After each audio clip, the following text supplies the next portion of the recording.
ফিলিস্তিন প্রতিরক্ষা আন্দোলন হামাসের মুখপাত্র হাজেম কাসিম বলেছেন, ইসরায়েলের প্রশাসন শান্তি চুক্তির কিছু ধারণাকে নিয়ে প্রতারণা এবং কৌশল প্রয়োগের চেষ্টা করছে।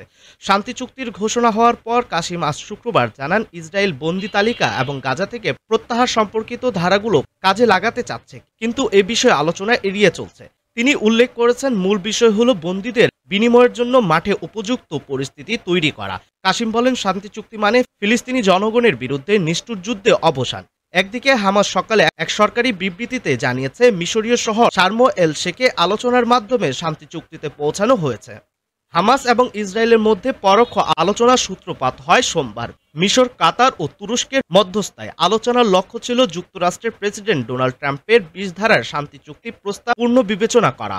শান্তি চুক্তির ঘোষণার পর স্থানীয় সময় দুপুরে আরব ও ইসরায়েলি সংবাদ মাধ্যম জানিয়েছে যে শান্তি চুক্তির প্রথম ধাপ কার্যকর হতে শুরু করেছে। একই সঙ্গে ইসরায়েলি মন্ত্রিসভা এটি অনুমোদনও হয়েছে।